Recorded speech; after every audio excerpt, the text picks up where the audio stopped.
Oh my god, what is with this cursor?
Just so you know, I'm sure one.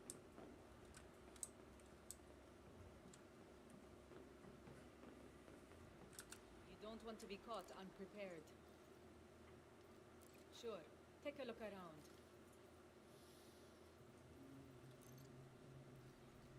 None of these guns will let you down. Anything else? I'll be here if you change your mind.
If you're still standing here, you can go back in.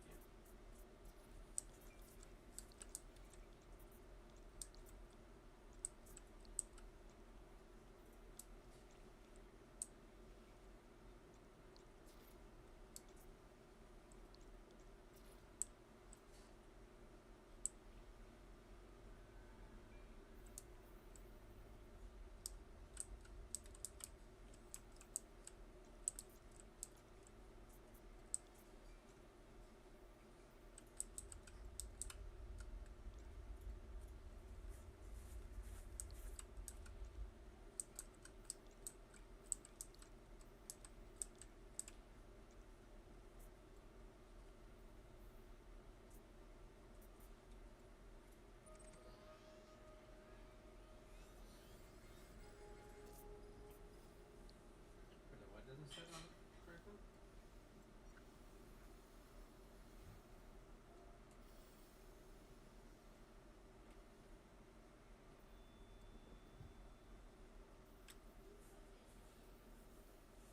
Stay still.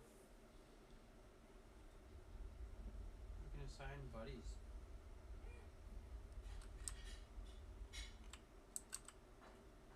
That's handy. So if we're passing magazines.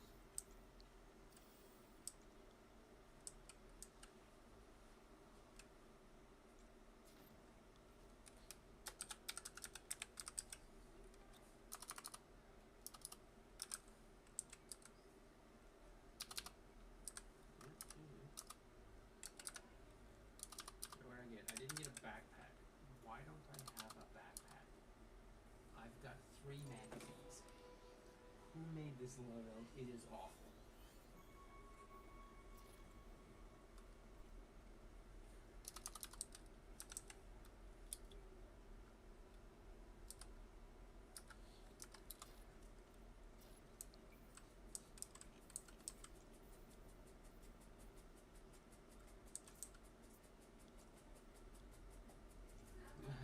He's like a pony.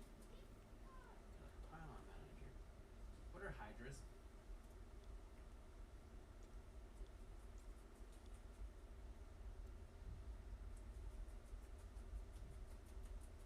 Yeah. Unguided rocket, explosive warhead. Oh, here we go. It tells you. Dagger, short range, laser infrared guided air surface missile, tactical entity,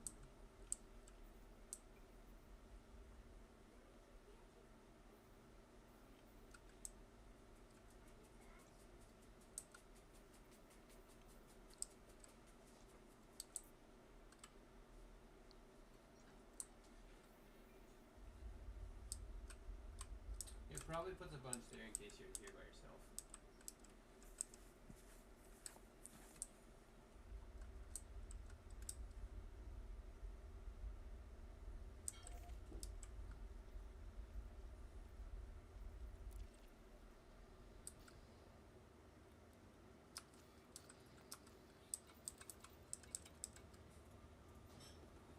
Oh, you can tell it who to give it to.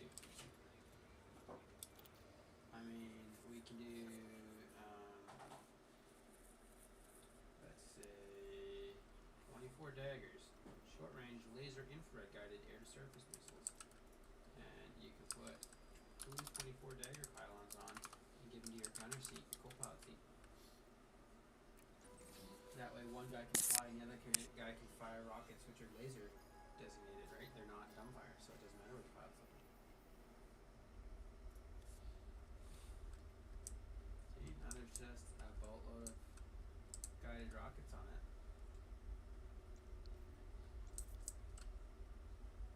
What do you mean?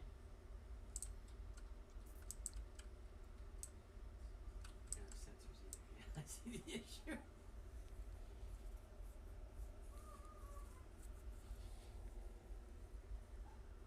Which means it would have to be. Well, we can still do daggers, right? They'll fire normal. Darnodars. There's. Which I think are called hybrids in this.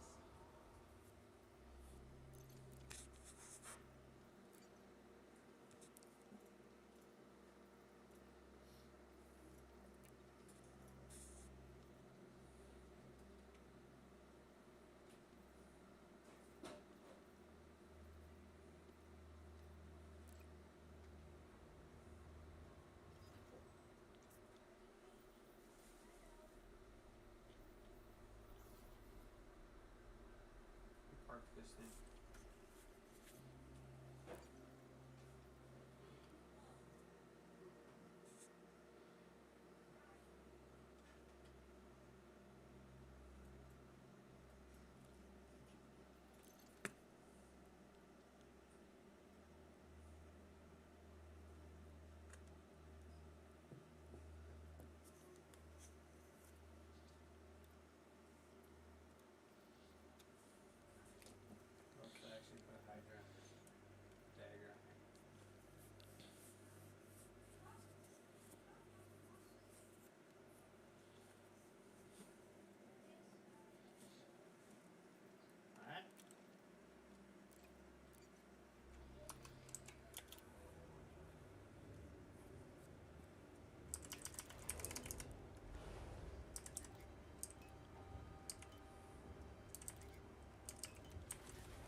Nice to know.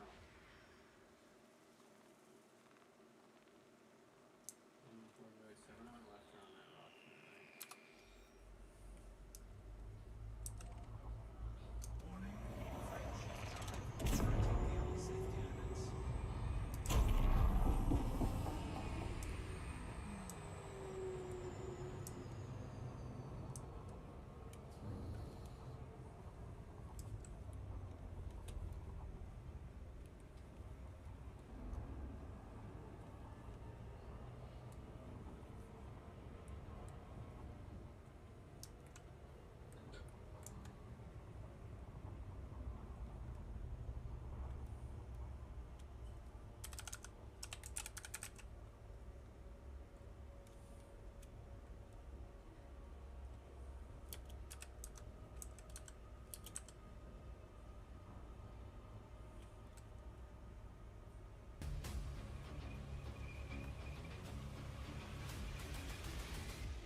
I bet y'all been wondering which weapon is the best, which one's the worst. No, I haven't.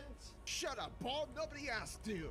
Anyways, I've compiled a rather interesting list and even managed to ask people what would be the best and what the worst weapons in Elite Dangerous. So, to kick off this series and contrary to the title, for everyone's enjoyment, I'll start with the most outrageous and disgusting birth defect riddled hell spawn and move from there.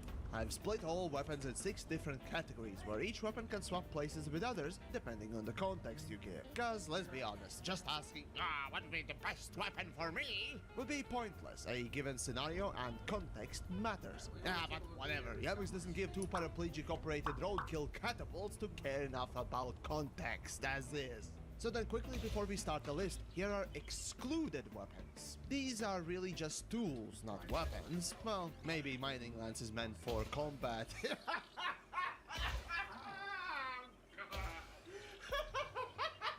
Medium scrape.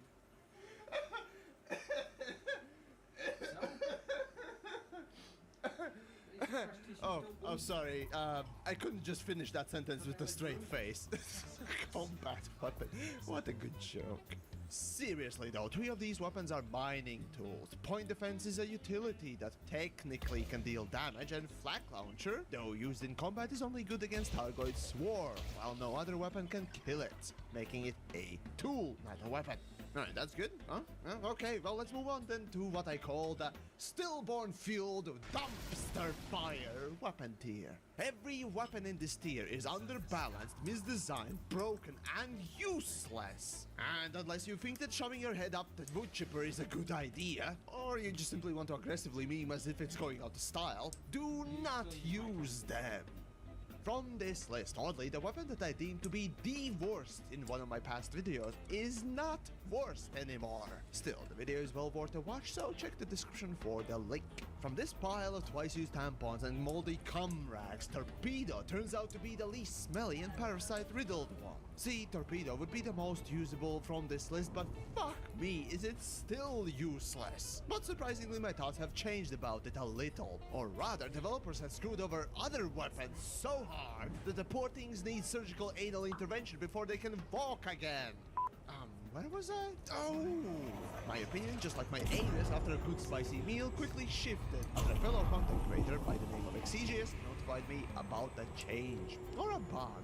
God, I hope it's a bug for the mine launchers. See, now, mines take about 5 seconds to arm, and those that are not weapon savvy, arming time means that if this projectile hits anything in that time, it won't deal any damage. So think of it as a arming time for a bukkake bottle in a microwave. It will blow up at some point, but not right now. So basically, you can't even use mines as a defensive weapon anymore, which they exclusively are.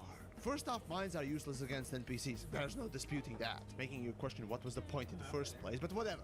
Now, due to this change, you will never hit your enemy unless for some reason your enemy felt sorry for you and rubbed lemon juice and bear mace in their eyes during a fight or a gank.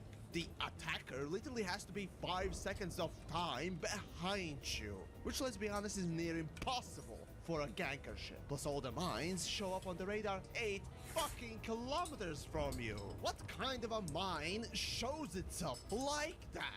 What are developers doing with these stillborn-fueled dumpster fire weapons? I have no idea. It feels like they're not playing their own game with them. And I'm the last person to suggest that line of thinking. Believe it or not, I've defended developers and people used to say that, but now seeing so much shit, and not only in weapon segment of the game, I simply cannot deny it, and I hate that I have to say that. Yet, it's not over. Oh no, not yet.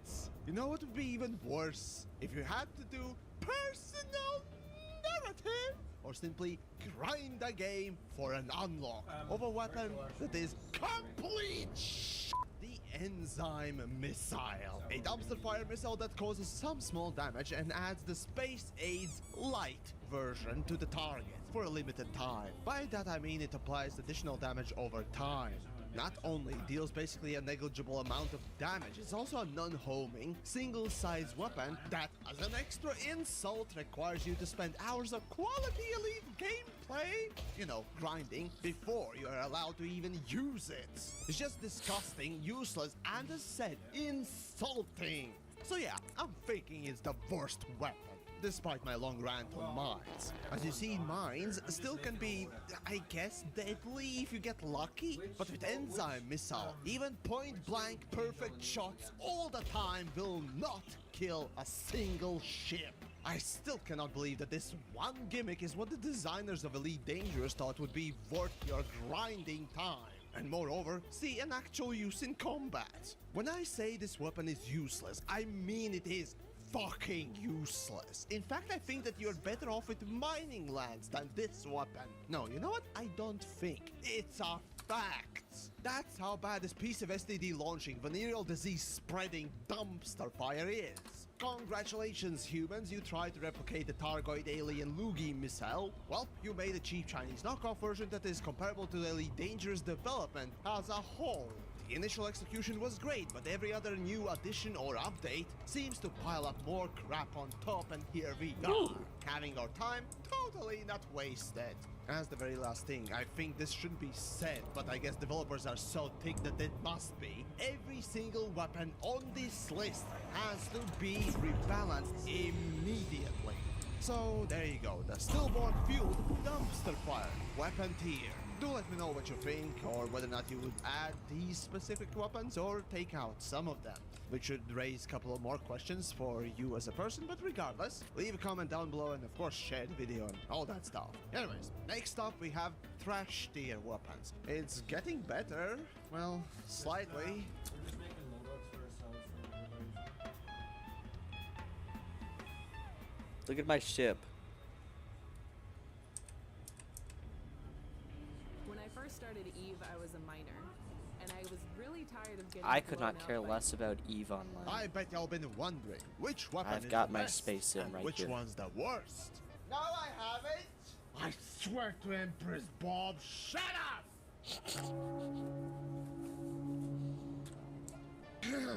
So, we're moving on from the stillborn fueled dumpster fire weapons onto the plain old trash tier. I do have to remark that the poll I did about worst weapons, people were less decisive as to which one was the worst one. Sure, torpedoes were high up there, but oddly, weapons that required unlocking of any kind were quite neglected. Probably because you need to unlock them to know about them. So obviously not a lot of you know about many of them, because you don't even bother, and who would blame you? Well, that changes today. As for this tier, all but 2 of them are power play weapons. You see, weapons in the trash tier are not completely useless and can actually kill someone.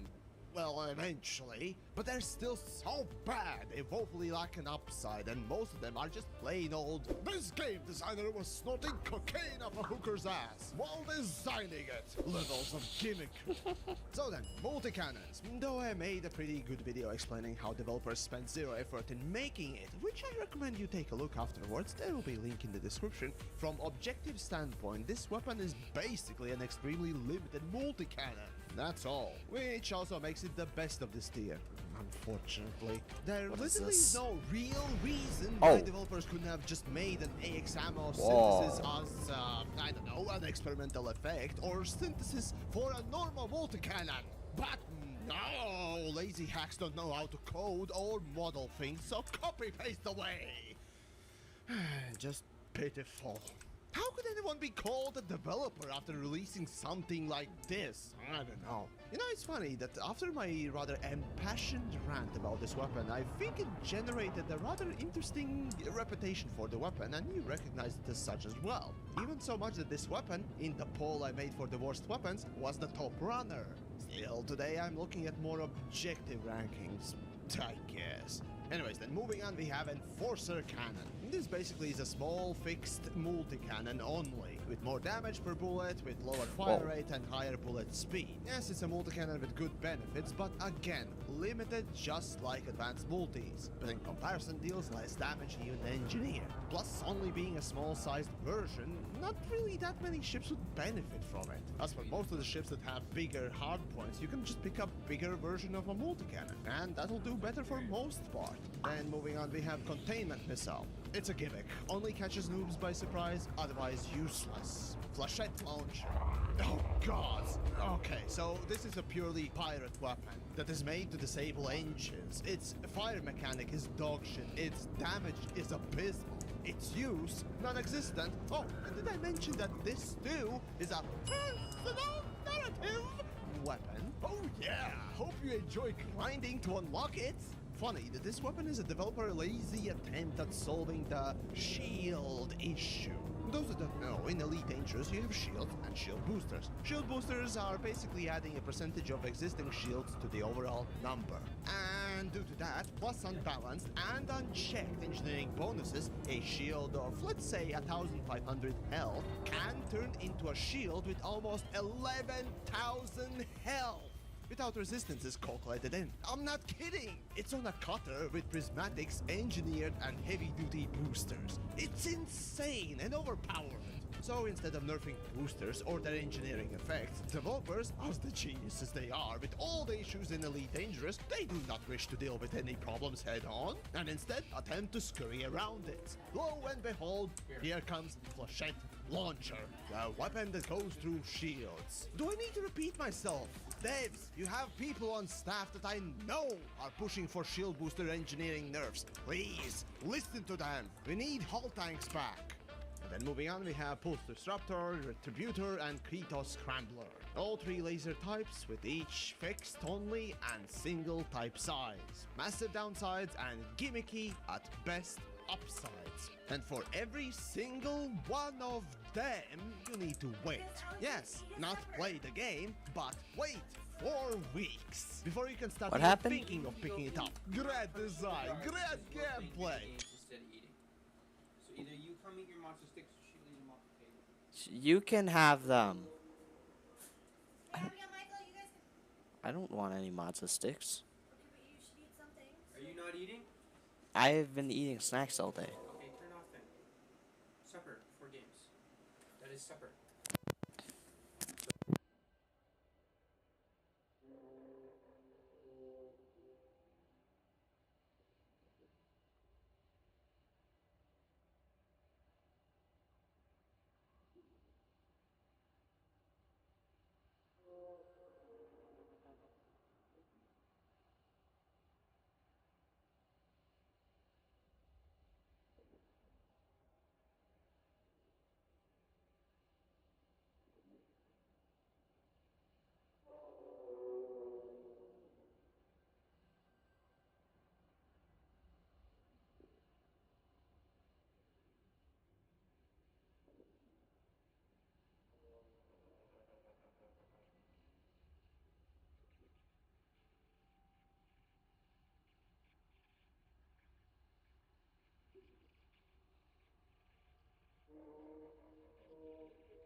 power play is amazing, and people responsible are geniuses. But seriously though, these three are the worst from this weapon tier. In fact, actually the worst one of all of them is Keto. I mean, the idea is kind of a cool on paper. Deal shit tons of damage to the shields and almost none to the hull. It makes for a good pirate intimidation weapon. But then you remember, What? it's only a small size and has range of 1,000 meters. Yep, it's just like mining lance. But then again, at least the fucking mining lance can be used for mining at longer ranges. But this? The fuck is this even good for? Absolutely nothing, say it again! Ha! Come on now! What is Keto good for? Absolutely nothing, say it again! So that's the trash tier. Woefully underperforming and should be put in the flaming garbage can where they belong. Oh, and as for the names for these tiers, see, I don't choose them to be funny. Because let's be honest, most of my stuff lots of forum dads call cringe. Probably because they lack the ability to feel amusement anymore, but whatever. Still, I name each tier according to what the weapons are. So, if they were just bad, I would name the tier as such, but they're not. Here we are. Actually, speaking of that, next up we got the semi-trash weapon tier. Now, that's pretty uplifting, right? Well, okay, if you don't like that, then oh gods. Well, you can learn more about the stillborn fuel dumpster fire weapons too. And I'm totally not judging.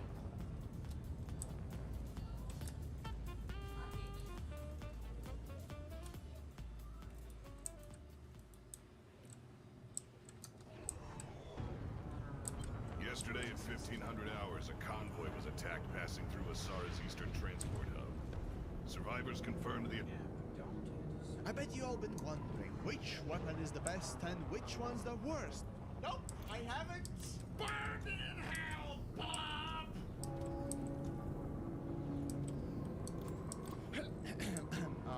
Oh yes, ladies and gentlemen, I present to you the semi-trash collection of weapons in Elite Dangerous. A collection of things that just could not make it as a real boy in the Pinocchio's world of ordnance, murder, and mayhem. In fact, all but one of them are made for a specific niche gameplay. And outside it, well, let's just say that the underwhelming feeling creeps up faster than a Catholic priest onto an all-boy choir.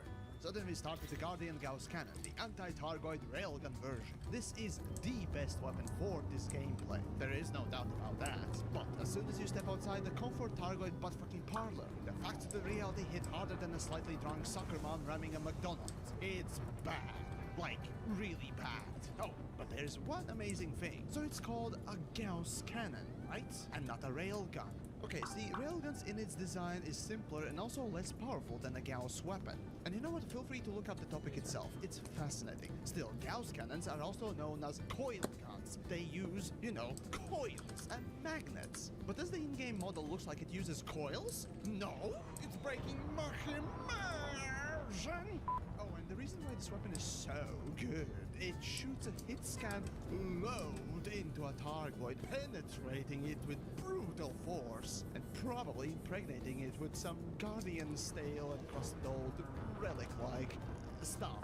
Next up we have Guardian Shard Cannon, buffed normal shotgun made for Targoid combat. Not as useful as the Gauss cannons due to, well, being normal damage weapon, not a precision one. Still, it is possible and indeed has been demonstrated time and time again that you can insta-give, or at least kinda insta-give, a solo Cyclops with these weapons. It makes it even funnier that the game tends to crash if you do so, and don't play the game in the intended way, that is, kill the Huns first, but instead just go straight up with the brutal prison rape on the alien species. Oh god, am I telling people again how to rape an alien species?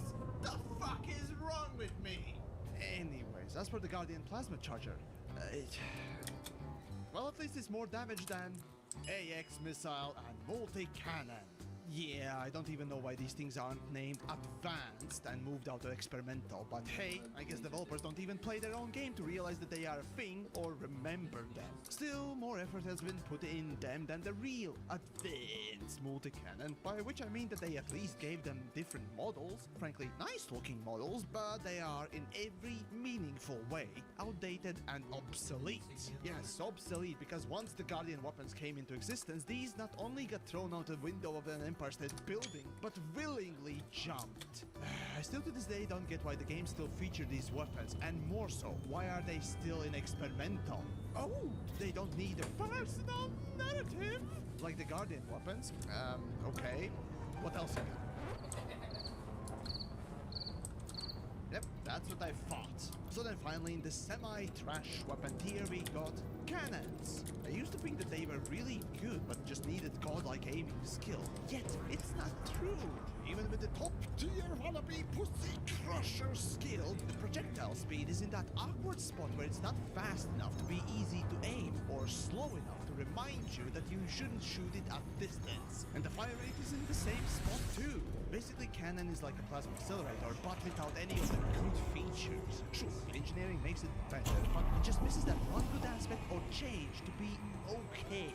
Oh, and if you mention the special engineering effects, yes, Canon has them. For the most part, either they are useless or gimmicks. I guess you can consider cannons to be that one weird middle child of the weapon world that ended up being neglected and fucked in the head a little. So there you have it. Basically get the Gauss cannon right away and throw rest of the weapons on the street or back alley or, I don't know, donate them to special needs Alliance Combat Militia or something, or what they call it, Alliance Army. But for the sake of your own sanity, do not use them. Unless, again, you have lost your shit and decided to go on a pathetic meme spree. Now, of course, I invite you to tell Yamix how fucking wrong he is and has shit for brains, so feel free to do that down below. But hey, like it or not, sharing the video is a good thing. Next up, let's see. Oh, we are getting to the good stuff, the support weapons. Or if you like, and have some issues, take a look at the trash tier and learn what are the worst weapons than this list of things. Most people have no clue that in 2024, the best way to make money with Amazon is not with physical products. I bet y'all been wondering which weapon is the best and which one's the main or primary weapons, but somewhere or somehow they're just been wondering which weapon is the best and which one's the worst. No, I haven't. Bob, I told you, Bob. One more time, Bob. I will bring out my pimp hand, Bob. But I was just trying to be supportive. Be gone, Tot. Okay, now that that's done, the support weapon tier.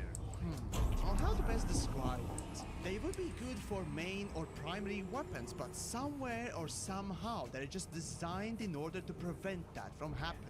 Realistically, these are just two weapons with two variants each. Still, when used in tandem with other weapons, can be pretty useful, if not devastating. And yet, as said previously, being used as the only weapons will fail spectacularly. Okay, so well, let's start with the Pack Hounds, the best of the bunch. Obviously, it's a missile type, but in comparison, it absolutely has no downsides. While normally missiles are countered by the point defense utility relatively well, this weapon is designed by developers to beat the point defense, and then the only thing that it will protect you is either the meme level sonic speeds, because you know you gotta go fast and make a horrible movie, to avoid things, or shields. Yep, the only other countermeasure is tanking. But if you don't have shields, well, welcome to the rebuy screen. That's how good the Pack Hounds are. Then we have the missile rack. Due to the ease of use and rather devastating module damage both for normal missiles and Pack Hounds, they are considered by a lot of people OP, which, well, fuck, let's be honest, they are. In fact, Pack Hounds, though being a power play underpants stain that you have to wait 4 weeks to get due to no counter and immense damage, is actually broken levels of good. So hope you enjoyed the great gameplay as you literally wait 4 weeks. And no, I'm not joking about cruel things. Developers, on the other hand, yeah, they may be okay with that. Yay, power play! Still, both missiles are here because they have one fatal flaw. The damage against shields being horrendous, which is why missiles I consider as a support weapon. And after that, Imperial Hammer and a Railgun. A hitscan weapon with enough penetrative power to impregnate 10 ships in one shot. Well, I wish. Regardless, due to massive heat generation, even with engineering, they cannot be used as the main or only weapons on the ship. Plus, despite the 66% being thermal damage, they are pretty shit at taking on shields. Still, engineering effects like feedback cascade and other already mentioned good size make for a good module sniper if you have the skill, which you will need to actually use it. See, the firing mechanism sucks balls, so you better get good scrap. So there you go. Overall, missiles are piss easy to use and are absolutely devastating to modules while having little to no counters. This is why they're also banned in pretty much all PvP events or matches. So if you want to troll a tryhard, just use missile heavy build and make sure to strip those shields quickly. I guarantee assault-filled response. Fuck, even I get annoyed when someone like, oh I don't know, Exegius uses pack counts on a poor play like myself, when you full well know that it would be super easy to take me out. No, I'm not only salty about that. And as for railguns, well, as I said, sniping modules is what you do with it. And it depends on your skill, of course, how well you're gonna hit. Anyways, let me know what you think down below. Are these actually support weapons for you or not? Or are you perhaps one of those psychotic piss-jets hunters with all-rail builds? And if that's the case, well then, how's your heat management? You see that thing? Anyways, as always, do share the video and your opinions, as next we got the OK tier of weapons. Weapons that are, well, okay. Or if you're morbidly attracted to the pure raw sewage like a fly to a rock festival porta potty, check out the semi-trash weapon tier. Gods help you if you do.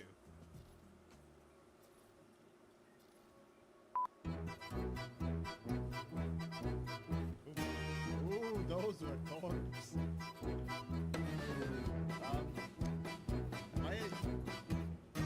causing your death at this point? Backhounds, every, he actually shot the stupid backhounds at me. And I'm going backwards and I'm waiting. I go backwards. He's missing and I'm going backwards.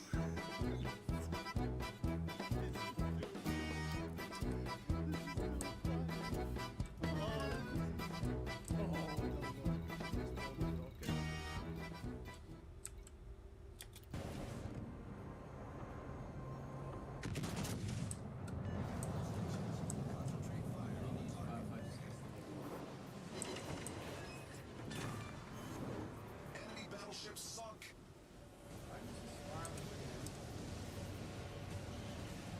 Enemy battleship detected. Enemy sunk. I bet you've been wondering which weapon's the best and which one's the worst. Nah, Bob, whatever, it's just mediocre anyways. Moving on. Okay, is joke over. Okay, so we've come to the okay tier of weapons. The weapons that are, well, okay, usable and pretty much the baseline of what a weapon should achieve. Would I recommend picking these up? Well, yeah, sure, why not? They're neither bad or good, and considering that most weapons in Elite are pretty bad, super niche, or worse, gimmicky, these are actually a proverbial breath of, well, somewhat, fresh air. So then let's start with the beam laser, probably the best of the bunch, as it's almost good. The damage is there and the drawbacks too. All as expected. You pick the weapon up and gift it to your sweetheart ship. Everyone's happy, then you take her out for a spin and set your sights on that one dead body and unload your illustrious I'm firing my lasers! Whoops, I guess going in dry was a really bad idea. I guess let's not let that bacon go to waste. Yeah, it's important not only to perform but also not to burn the rubber, if you know what I mean. Right then, moving on to the frag cannons, the space shotgun. I mean, seriously, what do you want me to say? It's a shotgun. In close range, highly effective, so much that you don't need to aim. Much like with explosive diarrhea, but utterly useless if you want something far away to die. I gotta say that all the other game stereotypes apply to this weapon. To use it, you gotta be like the cinematic abortion of what they call the live-action Sonic and go fast. But seriously though, put a few of these babies in a clipper and enemies will just disappear. As for why this weapon is okay, well, it's neither good or bad. It has a good upside and a subsequent downside that balance it out well. And then we have the pacifier frag cannons, the Space Shotgun 2.0. Less damage, tighter spread, faster projectiles. Again, what else do you want me to say? Though being a power play module could still be actually useful, as it's not a small version and can be used as an actual main weapon on the ship. Add more range and you got a decent alternative to the original. Though remember, this is a power play module, so you're gonna have to wait for 4 weeks. And finally, the shock cannon. Surprise, surprise, the personal narrative actually gives you a weapon that is useful? Oh, I kind of forgot to mention that this weapon What barely the heck? escapes Why by am I being flying called past? Okay, and here's why. See, you do not need to unlock it once and then it's yours, much like other personal narrative modules. See, this thing is fixed gimbaled and turreted fire modes and small, medium and large sizes. Well then, that sounds neat, yes? Ah, yes it is, and it would be. If you wouldn't need to unlock it 9 times, I shit you not while standing on top of a church. Fixed small and gimballed small versions are separate unlocks. The fuck? The fucking fuck on a fuck mountain fuckhole. I wanted to make this a positive segment, but fuck me! Does this not make you want to punch a game designer or whichever disgusting corporate time sink implementing fuckwit thought of putting this in the game? This literally is the live service time sync 101. In no fucking way this benefits any player. Okay, well I'm good now. So, shock cannons. Some good damage, but without engineering has rather high heat generation and can only hope to be mediocre because of it. So, basically, beam lasers, good in small and steady doses, recommended almost like a support weapon. Both frags, well, they're okay overall, due to being situational as shotguns are, and shock cannons, despite being a literal spit in our player faces, is usable once you clean the spit out of your eyes. So, thanks again, devs, I really appreciate it. So then, what do you think? Are these the weapons you'd call okay, or maybe you'd put something else here? Do let me know down below. Now, and while you're at it, do share the video too. As for now, next up, the good weapon tier. Finally some good shit, yeah! Or if you prefer, you can go and check out the weapons that are made for support. It could be interesting. Please welcome an absolutely new crossover. A free-to-play multiplayer action game about battles and cool vehicles in a post-apocalyptic world. In the new update, the game has been globally redesigned. Next-generation graphics, advanced physics. I bet you've been wondering which weapon is the best and which one's the worst. Yes, please! I seriously will murder you, Bob! Oh, wait, what? Okay, well, never mind then. Listen in. Finally, the best of the best. The good weapon tier is here. Oh, and as a little bonus, the weapon that both me and you, the audience, have considered as the de facto best weapon 2. Like a goth gal with a fun personality, or shashlik with costs on the side, or a Federal and Alliance mutual suicide pact. You know, all the best things. Anyways, all the weapons in this list are without a doubt recommended for general or niche use. So then, without further ado, let's go from the worst to the best this time. Pulse laser. Now, if the beam laser was the best of the okay tier, then this is where it had to be the pulse to be called good. And unfortunately for beams, when faced with the versatility and use, though having a healing effect option, beams just could not compete with the efficiency of the pulse laser. In fact, the pulses are so efficient that they border on non-energy weapon territory. So if you are determined to have all thermal weapon build, pulses are a safe bet for safe use. Frankly, if you put 2 of these on a vulture with phasing sequence effect, though not right away, but eventually even a shield-heavy cutter will fall to it, unless it uses turrets. In any case, you can consider pulse laser as a steady backbone of any bounty hunting or anti-shield build. And then we have burst laser. Okay, so while pulses are the most energy efficient weapons, burst lasers are the most DPS efficient weapons, as in for each energy unit in power distributor, bursts will deal the most damage. Also is the best gimbal laser weapon to use too, due to rapid burst shot that will make sure that at least one of the shots hit the target with the jitter from gimbals. Actually, you can think of pulses as your little runabout car you can use for work and family and whatnot else. But bursts are the sweet, sweet Skyline R34 in your garage for when you want to really burn the rubber. Then next we have advanced plasmas. Yes, one of the power play weapons managed to actually be good, though mostly being a variant of a really good weapon already. Still, due to the faster fire rate and overall DPS, makes it a formidable entry for the main guns. I've especially seen some fun ways people have used this weapon in vultures and federal airships. And finally, the pinnacle of the good weapon tier, the original plasma accelerators.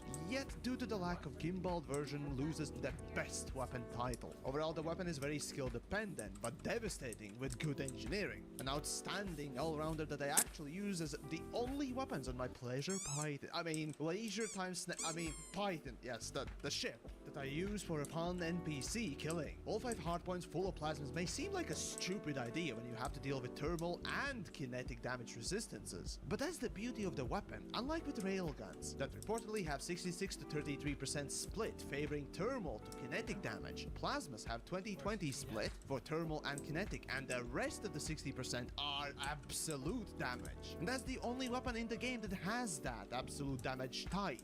Well, if we don't count the plasma chargers. Not that the game would tell us that information. Thanks, devs! Anyways, with my Python and all 5 plasmas, it's so gratifying to just hit all of those shots on one target and see the shields bursting and Hull taking damage on top of that. Also, my throbbing Python will pretty much vaporize any small ship with this setup, so that makes shooting and connecting my load all the more worth it. Frankly, I used to be in the camp burst laser, but after coming out of the NPC killing safe zone, the PA builds showed me what could be really possible.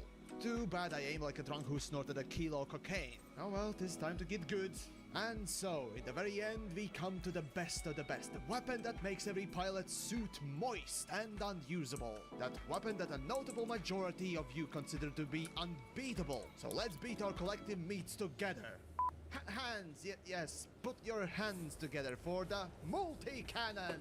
It is the most customizable and efficient weapon in the game. With engineering, you can get all the DACA, additional thermal damage, projectile speed, penetration. Oh, and did I mention more DACA? It has all the DACA. Indeed, multi-cannons, due to their minuscule power draw, both from plant and distributor, allows you to switch pips to other parts of the ship while still offering decent, if not good amount of damage, both in range and close up. A quintessential aircraft and spacecraft combat weapon that in its simplicity just cannot be beaten. At this point in my poll that I made about these weapons, multi-cannon was a clear winner by a long shot, second was a beam laser, and third was railgun. And it's no surprise, see, the combination of beams and multi-cannons cover each other's weak points. So for multi-cannons it's obviously the lack of thermal damage, and for beams it's the kinetic damage as well as the power throw. So it's obvious that a lot of people run multi-cannon beam setups, which is quite clearly reflected in the poll.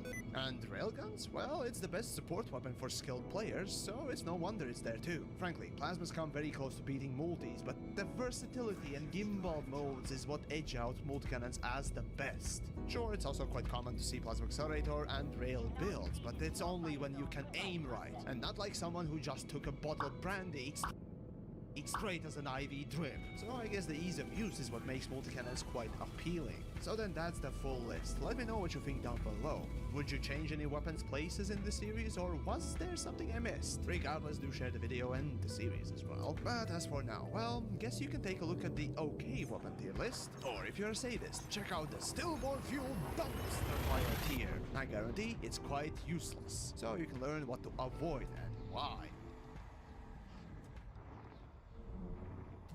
Please, let me join your guild. I want to be a part of a team. There are 38 ships as of making this in Elite Dangerous, and choosing the right one is important.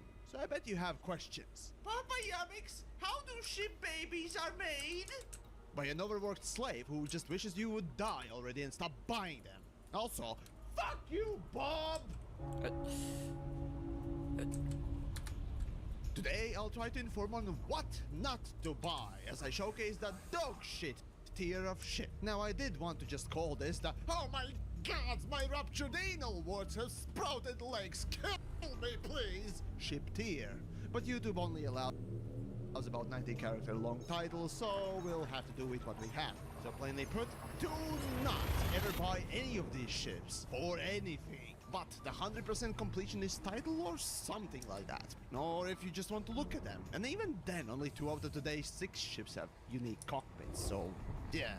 Anyway, all of them fail in every category, or almost all categories, compared to their competitor ships, both in price and performance. Oh, and if it wasn't quite clear already, this is a message to developers themselves directly. These ships need rebalancing immediately. So then let's start with the top of the pile, the absolute worst hellspawn piece of abysmal flaming dead hooker dumpster fire, the Asp Scout.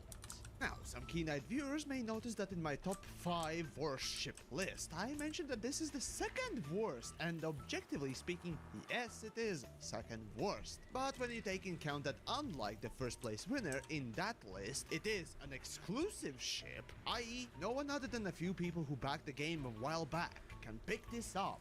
So, Asp Scout is a more prominent ship in this game. But why is it so bad? Well, in the price range it's in, competing with Vulture for combat, Asp Explorer and Imperial Courier for general use and exploration, and Type 6 for cargo missions. In comparison, it just looks like a mutated retard attempting to raid Area 51. The only, and I mean literally only outstanding feature of the ship is maneuverability, which is, among all the medium ships, the best one. So in a gist, if I had a massive barbed wire covered stick, I would take my sweet time as I'm impaling it through the asshole! Oh, and when I made that quote-unquote review for the ship, I literally was about to lose my voice due to some random sickness, and I bet this fucking ship caused it! Okay, now then as for the only exclusive ship in Elite Dangerous, the Cobra 4.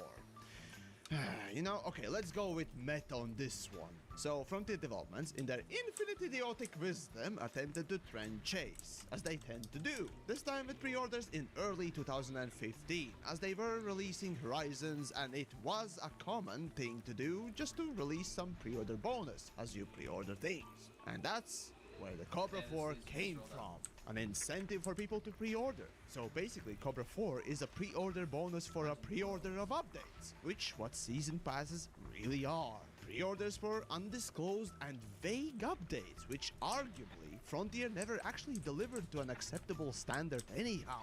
Okay, well, putting that aside, Cobra 4 is an exclusive, but can it ever be good? No, never. If you ask me why, well, just think. Let's say it became better than what normal players could get. Wouldn't that just create a pay-to-win pre-order bonus? Oh my god, how many more disgusting marketing terms can I cram in one paragraph? The gaming industry's fucked! So basically, Cobra 4 is a slower, less maneuverable Cobra 3 with less jump range and shields. The only upside it has is cargo space, which is the biggest of all small ships. But at that price point, you might as well just collect a little bit more and get Type 6. So yeah, it's just bad by design. Sad. Also, due to advertised status, it will never be offered to us mere mortals ever again. Seriously, I've been told by devs that no, this ship will never gonna be given out to others. Aww, that's cute. Isn't it cute? It's cute. Too bad it's the only good thing about it. If the keelback would be a baby, it would do and say the cutest things, but it would be the most dysfunctional thing in your household, including your average marriage. So keelback is twice as expensive as Type 6, and is touted as the most rough and toughest Type 6 around, with ship launch fighters. But in practice, what's the actual use for it? No, really. No one would buy the ship for real use. Why would you? Just making a combat version of a trading ship doesn't make it any good. How could it? The usual less jump range and cargo space applies, of course. Not to mention its peers, so let's just move on. Oh, and speaking of militarizing a trading ship, the fucking Type 10!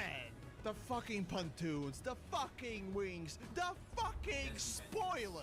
My fucking god! The fucking spoiler!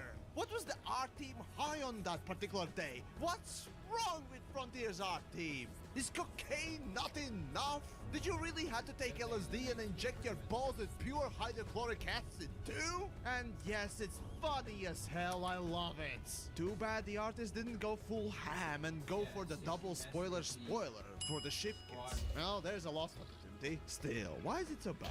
Well, looks for one, jump range for another, the maneuverability for the third, and finally the price. So, story-wise, this ship was the humanity's attempt at making a rashly made ship against Targoids. It's basically the only ship that could carry 4 large weapons.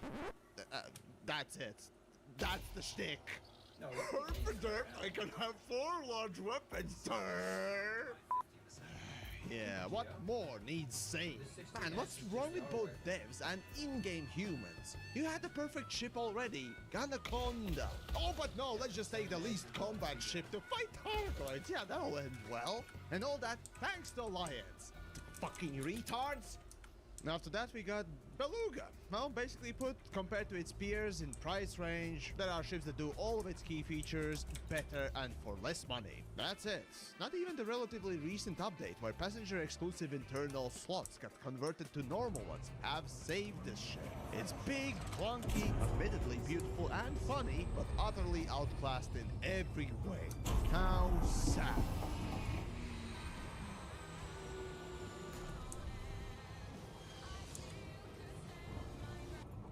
And finally, Mamba. Oh gods, I love how this ship looks. In my quote-unquote review, I had nothing but positive things to say about its looks. And I still think that. This, to me, competes with Star Citizen ships for sure. But it won't hide the fact that it's just a Furtherlands copy-pasted by lazy developers. It's sad how one part of the team can just put in such a fantastic work, and that good work is just desecrated by the other half. Again, much like most marriages, the ship compared to a cheaper Furtherlands is a piece of shit, as it can turn way slower and have less armor and shields. The only upside is the straight line speed. Frankly, I weep every time I think of Mamba. Such a good shape, such a cool design, ruined by the copy-pasted nature, even in the paint job. But there you have it, 6 awful, horrible, and sad ships that you must avoid like the plague-infested, malformed, mutated Alabama offspring. I wish these would get the love they need, but the lead dev team have made it clear, with their actions in the past too many times. They will never balance anything, unless it's gameplay. And you know, I wish to be proven wrong, so... But as a little pick-me-up, you could go actually watch the bad ship tier. I promise it won't be as depressing as this one. Or if you fancy, check out the other videos in the series. Regardless, share this around and inform people. Other than that, well, feel free to tell me what I did wrong. I bet a lot of you, like the people in the polls I made about these ships, would disagree, to put it kindly. Oh, speaking of that, it was kind of weird to see how a lot of people didn't really think that Beluga was that bad of a ship. Well, I guess a lot of people just don't fly it, so that would kind of explain it. But remember, there's a reason why you're not flying it! Man, what's wrong with devs? Oh, God. Oh, holy fuck. It actually is raining outside. Holy fuck. I'm not sure if you can hear that. Probably not, but still. It's raining in Latvia now. Fucking love it, man. Best day to record voice. Well, aside from the extra noise, but whatever. Moving on. There are 38 chips as of making this inally dangerous, and choosing the right one is important. So, I bet you have questions. How do spoilers benefit the ship? They make you enter the atmosphere as first. Also, die once and for all, Bob!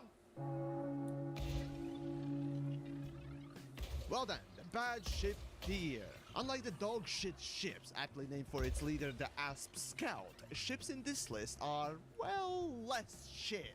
They are still bad, but there may be a nugget of usability among the fossilized excrement. While I would still urge a balance passed on some, if not all ships today, it's not quite as desperate nor sad. But it's still pretty fucking grim if I'm honest. Safe to say I would strongly urge you not to buy any of these venereal disease-spewing diarrhea geysers. So then let's start with the grimmest case of all, Viper 4. But Yamix, it's an upgraded Viper 3! And what happened to upgraded Copper 3? Yeah, it was monumentally shit. Safe to say the lazy cannot make a good upgrade anymore. They peaked at Copper 3 and should have stopped there. Still, Viper 4 is basically a tougher Viper 3, a combat ship with obviously a low jump range and bad maneuverability. Wait, what? A small ship, a ship that cannot take a lot of beating and should focus on dodging the fire, rather chooses to tank and hope for the best. What is wrong with you? It doesn't matter that you have the biggest hull of all the small ships, it's still bad. I still cannot fathom the thinking process behind this. Let's trade the only thing that keeps me alive for a bigger dick. Okay, then what? One pump and you're dead. Join the line of wannabe Targoid fuckers then. No, seriously, I made a video explaining what would happen if you theoretically tried to copulate with a Targoid. Go check it out. But in short, at your first pump, the Targoid would probably explode. Anyways, Viper 4 is bad and you should feel bad for buying it. Next up, oh wow, this is gonna be interesting. Imperial Eagle, the only rank ship that is not locked, and is in actuality a mutated bastard offspring of Empire and Federation. So maybe it's the best of the both worlds? Yeah, did you forget what you're currently watching? No, Imperial Eagle, though called a refresh of the old Eagle, is just a ruined version of the original. It's like this is an ongoing trend now. Yes, it is the second fastest ship in the game, but it is the only party trick it has. Overpriced and underperforming, again, is the chant we all must play. But even when you factor out the price, it just does not offer anything in the small ship category of any value. It just looks weird with its ugly pontoons, like that one kid at school who allowed his mom to cut his hair instead of going to a real hairdresser. And here comes another case of let's fuck with a good concept, but this time it's let's fuck with the concept even more. The Crusader. The proof the chieftain for Alliance was a fluke accident, like a math and chemistry genius drug dealer. So basically, it's a cheap fighter launching ship, but for that privilege, it paid dearly. Oh, but I love to have my privilege. I love my privilege so much. And the same sort of text I hear from VR troopers about their privilege goggles too. Still, Crusader is a twice fucked chieftain, and even when you look at the ship as a standalone, is the fighter such a benefit that you are willing to sacrifice? Cargo capacity, jump range, armor, shield, speed, and maneuverability? Yeah, I don't think so. Next! Oh, the Diamondback Scout. The ship that just begs the question, why? Why bother? Why are we here? Why did your parents decide to drink bleach when consuming you on a satanic altar while dressed as nuns? Just why? Not a single outstanding or interesting ability, and as you take a closer look, you realize others do it way better than this loathsome dropship. The ship that I like to call the fat little piggy may be kinda useful for mining. Maybe, but you'd need to unlock it first, which is fucking horrible life-draining piece of festering diaper puke!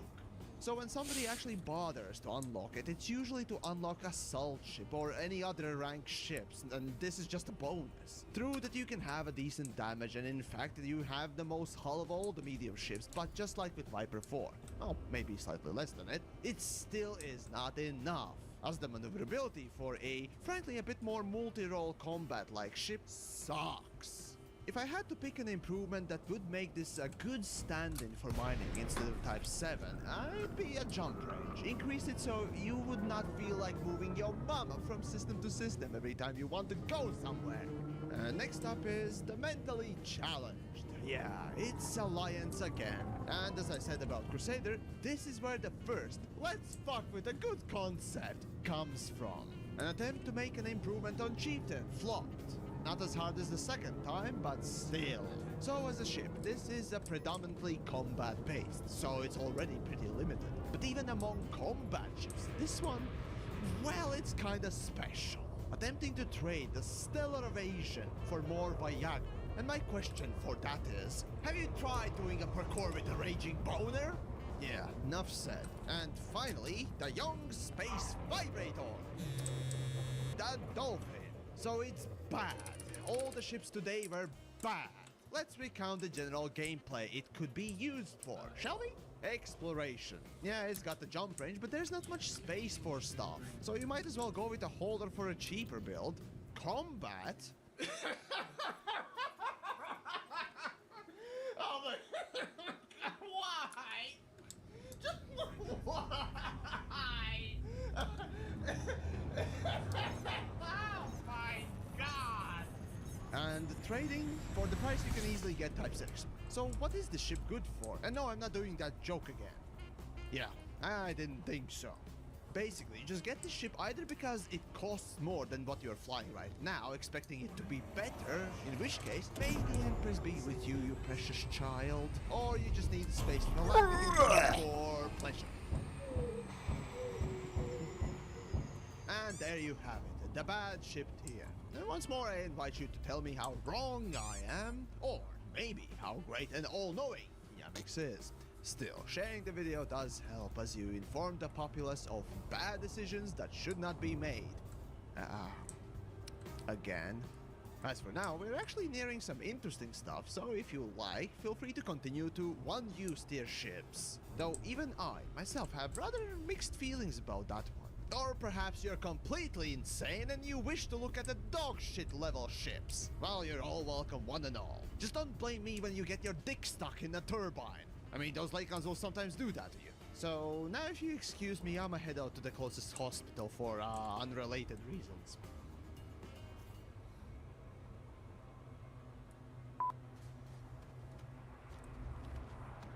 Oh, thanks, game.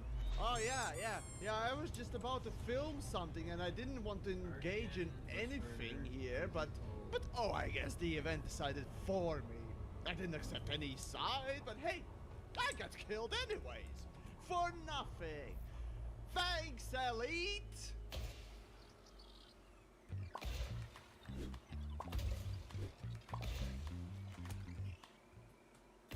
There are 38 ships as of making this NLE dangerous, and choosing the right one is important. So, I bet you have questions. What is a one-pump chump? Well, Bob, it's probably how you were made. That also reminds me of the ships for today's lineup. To make it completely clear, some of these ships are here because they are bad, others because they are predominantly just useful in one way and one way only. Frankly, I had trouble placing these ships in other categories, so this is a result of the mishmash conglomeration roasted puke ice cream. The line of okay and bad here is blurred, so tread carefully, my child, as there be dragons and treasure in them one-way caves. Let's then start with the first problem child, Hauler. Now, I've gone on the record saying it is a living, breathing amalgamation of putrid shit. All of it is due to the stupid name. Well, okay, it's about 90%. See, the word hauler implies a cargo ship. Well, guess what? It's not. And yet, for example, on the other hand, courier fits the Imperial ship with such a name perfectly. But the word hauler can be nowhere near close to what hauler actually does best. Jumping. It has one of the top 5 jump ranges in the game. Seriously, this thing's nothing but a chair strapped to a frameshoot drive and oxygen and fuel tanks. Though most people end up using this ship as a taxi for transferring all their ships from one place to another. So yeah, that's that one use I was talking about for this ship. So dispensable and useful. It's basically a space condom. Just a shame it's not called a hopper instead. Hey, maybe let's make a petition. Oh boy, the Type 7. Actually, did you know that a while back, developers made a mistake while balancing this ship? See, they increased the ship's jump range to such an extent that it beat out fucking Anaconda. Yes, it indeed needed something to make it an option at that price range, and jump range was the way to go with it, but not to such an extent. Still, that wasn't the funniest bit. See, they did change it after that little mistake to a more reasonable jump range, and people were happy. For about a few weeks, until developers released the new mining. As the new mining tools, the tools that made real money, i.e. seismic rock penetrators, were medium weapons, and even the subsurface tool was medium sized. So can you guess what all the Type 7 enthusiasts at that moment felt? Well, let me put it in 2 pictures. At this point, the ship is only good for cargo transport. Oh, and some epic level meme lord trolling in combat, since, you know, it has the best yaw turn rate in the game. Shit should not. Second best goes to assault ship. Fucking god, Jesus Christ. Speaking of, assault ships here too.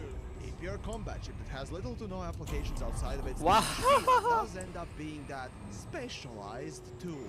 Frankly, the ship is pretty awesome, that's true. I mean, what other ship would give you an ice cream dispenser on one side and coffee machine on the other? Yeah, I think none. Well, okay, aside from the other piggies. But regardless, having poor internals for anything other than combat and pair it with the jump range of a granny, well, yeah, you get that one-use ship for sure. Oh, and did we talk about army rank requirement unlock? Oh boy, the Orc. A ship that I don't even know what to do with, let alone describe. Well, besides it being a massive space dildo for Targoid Snoo Snoo. Yeah, the ship has some cargo space and it has some jump range, so I guess it's okay for exploration, but not much else. And no, combat is not one of them. And if you see somebody doing combat with it and succeeding, either A, the pilot is pretty goddamn good, B, the opponent has arms going out of their ass to be that bad and lose to that ship, or C, all of the above. Yeah, So yeah, one use and that's exploration. Next up then, it pains me to put the ship here with other pony furry level degenerates, but here goes. The Vulture. I love this ship, it's fantastic to fly, fantastic to shoot, silly and great for what it's made. Even though there's no conceivable reason to have a co-pilot seat. Ah, but what about the mid-battle shit power sting? Well, yeah, I guess that works. Kinda. And finally, the Big Bertha, the thick mama, the Space Cow Type 9. Funny how a while back when Type 10 got released, both ships had identical internals and thus it made Type 10 actually better one. But good that developers realized that issue. Well, eventually, like months later, and gave Type 9 a bit of a leg up as the Cutter and even Corvette, a ship that basically was a massive gun platform, outmatched a purpose-built trader ship. So they gave Type 9 an extra internal slot, making it more competitive. Overall, the ship is only good for one thing: having lots of cargo. Its jump range is pretty abysmal, and worse is its maneuverability. So both exploration and even troll combat is out of the window. Like a soon-to-be mincemeat parkour wannabes. Trading and mining would be the only viable things despite low jump range. And you tolerate it because, well, you can carry shit ton of, well, shits and other pleasant commodities. Like hardcore drugs and slaves. But that's about it on this little tier. Now, I have a sneaking suspicion that some of you weirdos in the crowd are about to use or are already using one or more ships for their unintended or unsuited gameplays. Like trading with a vulture with turreted weapons on, like some sort of psychopathic maniac. If that's the case, I'd love to hear your experiences in the upside down world down below. But hey, maybe there are some ships you'd take out or put in. Just let me know, and of course, maybe share the video around as well, it helps for sure.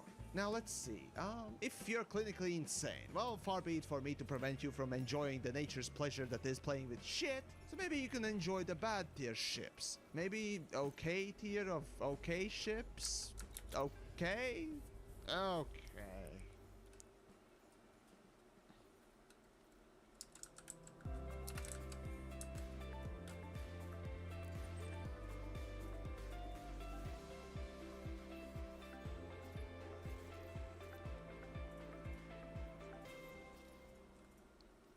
There are 38 ships as of making this in Elite Dangerous, and choosing the right one is important. So, I bet you have questions. How does Latvian food taste like? About the same as my foot up your ass, Bob! But seriously though, it's mostly bland. There are some good things obviously, but majority is just like today's bunch of ships. Run-of-the-mill runs that are there to just do the thing and not really be noticed. The workman's working horse, one and all. Overall, I would consider this list of ships to be the so-called baseline that everything gets compared to in a more greater scheme of things. Let's then begin with the ship that everyone starts in. Unless you have a special Kickstarter version, of course, the Sidewinder will be the ship you get. Since this is the first for all, it's clearly the truest of true baseline comparison everyone uses. After that, there are two types of people. People who, like myself, get a bit more money to buy the straight up upgrade to Winder, the Adder, or people who choose to go with the Eagle as a cheaper but still very much of an upgrade to the little starter ship. But what about the people who pick haulers? Oh my god! Bigglesworth? Did that degenerate scumbag, filthy peasant dare to speak up to me? Bring my plasma cannon now! But yeah, as much as I like these 3 ships to be useful on day-to-day basis, seriously, I love Eagle so much, they're still just not worth it.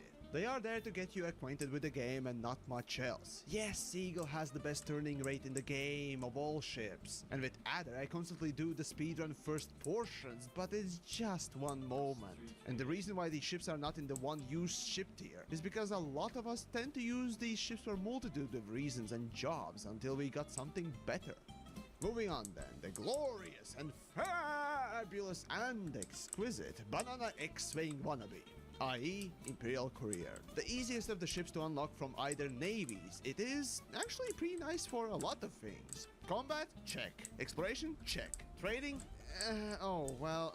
Yeah, maybe not so check. Still, 2 out of 3 is decent if not good, but what keeps this little bundle of joy from advancing is this boy. Yeah, Viper has more speed, weapons and armor. More importantly, it's way cheaper for about the same performance. Then on the cargo stuff, again, there's a way cheaper option. A more godlike ship called Cobra 3, which fills that role. So for a massive price tag and a rank lock, is the looks and somewhat combined positives really that worth it? Well, kind of. And that's why it's only an okay ship. Speaking of some really neat positives and a massive hole in your pocket, as if you attempted to aggressively impregnate the poor thing, the Crate Phantom. Currently, this is the new Asp Explorer, the new exploration king for some. While with not the most jump range, it still boasts the number 3 spot among the rest of the flying saucers. Add some more space than in Asp Explorer and great looks, well, not even the price tag will scare you then. Even for combat, it feels quite overpowered due to massive array of hardpoints and power distributor compared to the other ships in the price tag. The downfall really is the price, maneuverability, and survivability, as the shields and armor aren't the best. If I had to describe the ship in a bodybuilder terms, then this would be a leg day or arm day, only kind of a guy with jacked up muscles due to the synthol abuse. And now I'm questioning whether or not it's okay to even call this trend okay. As for the combat heads, I guess I should give some spots to those ships as well, don't you think? Well, you're in luck, cause we have the mighty Dakabo, the gunship here. As the ship is, well, okay. Yeah, it's just okay. Still, when I think of a ship-launched fighter-wielding ship, the gunship is the first one that crosses my mind. Yes, I know it has literally the worst jump range in the game. But the thing about gunship is, it does everything to an okay level while having some extras too. Like the aforementioned fighter option, lots of guns! Lots of utilities, lots of guns! Oh wait, did I mention guns? Yeah, guns! Also armor too. But I gotta be honest, this thing's dragging hard and close to the bad territory. But it somehow holds on. I don't know, maybe it's just my massive hard-on for the guns! And finally the Corvette, the ship that curiously a lot of you voted for in the best poll, making it go to top 5. But why is that? Answer? PvE casual pleb peasants. But seriously, just think about it. The ship is the most maneuverable massive thing out there with shit ton of firepower. The ultimate power fantasy for those that shred NPCs. Though once you take it out for a PvP stroll, you find yourself outrun by everyone. Well, then maybe trading. After all, this thing actually had the second largest cargo bay for a long while. But just like gunship is let down by the jump range. But still, at least it has plenty of cargo space. To be frank, by only a hair, this ship escapes the one-use ship tier. Corvette, just simply being one of the big 3 ships, can stuff whatever you want in it, which gives you that customizability, but ultimately, it's just a PvE scrubs power dream. And I love it! So there you have it, the OK tier. Did I miss anything? Or maybe I shouldn't have included that one ship. I know you know which one I'm talking about. Don't take the guns! Well, in any case, do let me know what you'd change. Oh, and of course, do share this around. Why not? So now all that's left is the good tier of ships, as the good times are rolling now. Or maybe take a peek in the one-use, one-pump chump wheel. Promise, it's sadder than the high school dropouts room under a blacklight. And with that perfect mental image, I'ma take my leave.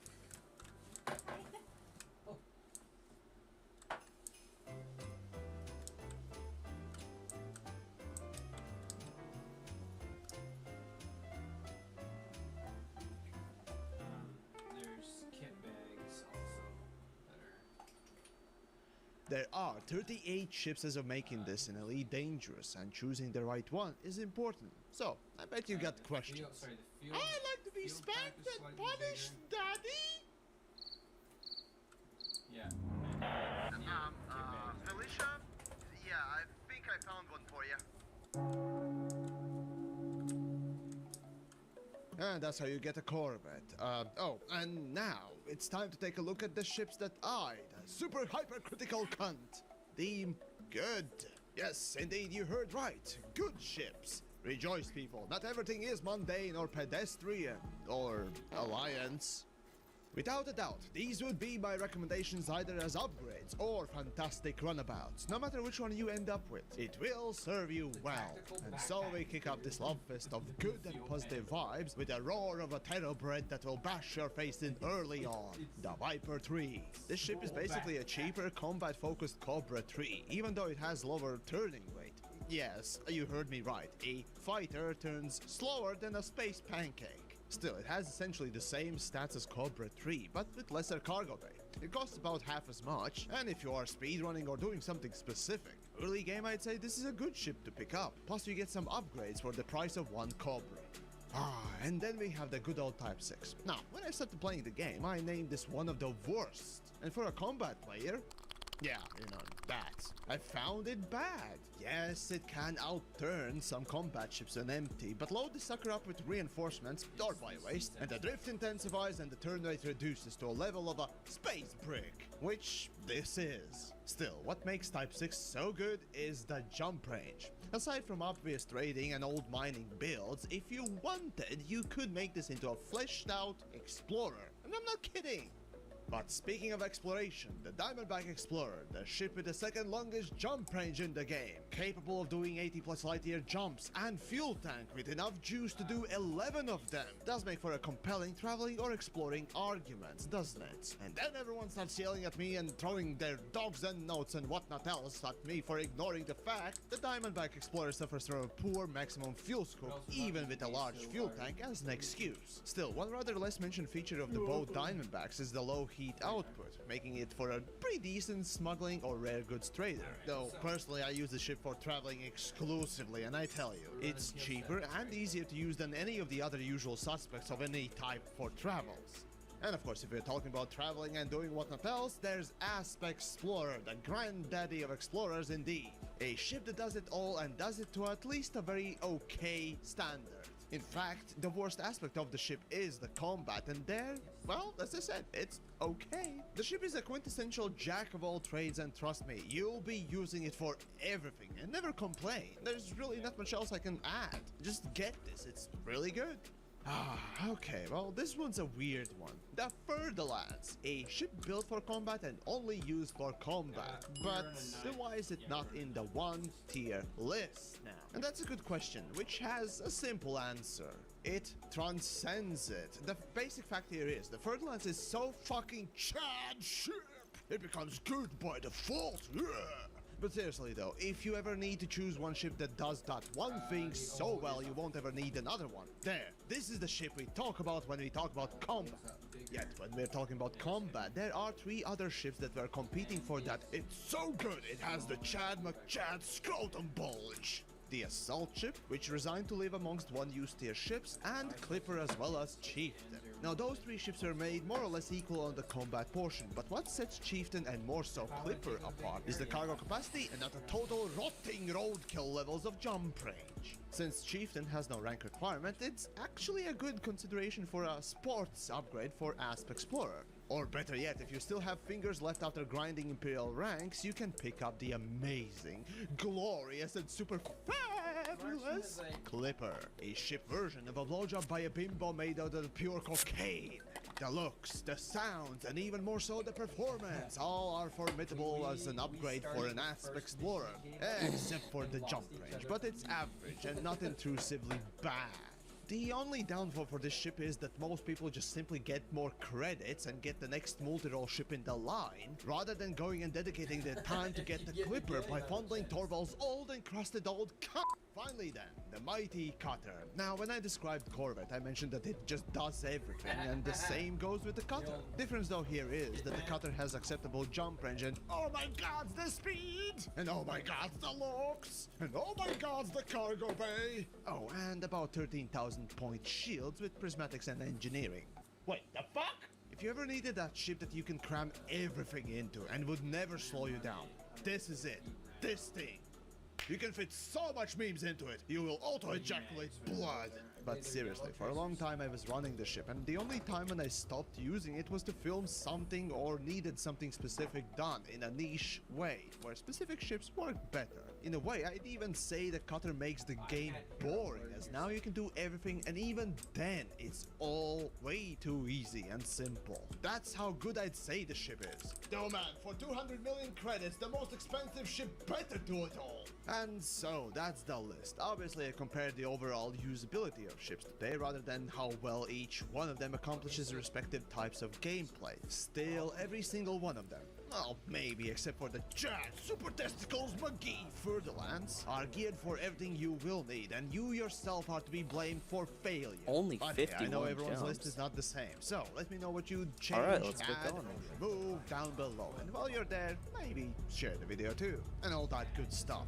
Oh, but some of you may have noticed that a few ships are still out of the series while we moved from the worst to best. Well then, take a look at the godlike tier ships. A tier that is self-explanatory. Or if you like to return to mediocrity, then okay tier ships are somewhere there, down in the description.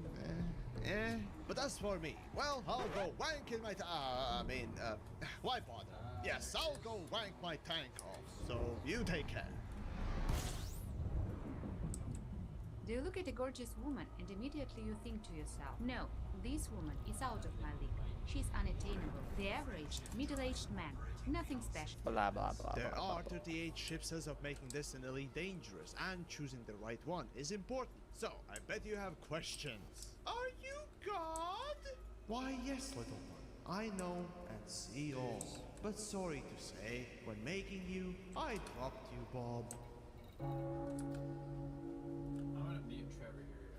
So then, the godlike tier ships, a tier that I did not include in the little promo clip as it goes beyond that. These ships, each one of them, could be even called OP, as they perform everything to at least a level of okay, and in many cases good or even better. Safe to say, yeah, so it's get just a these, reload, ASAP. reload. Every single one of them is perfect for a long-time partner in crime, or justice, to a level of almost terrifying. Though word in advance, they're not the prettiest ones around.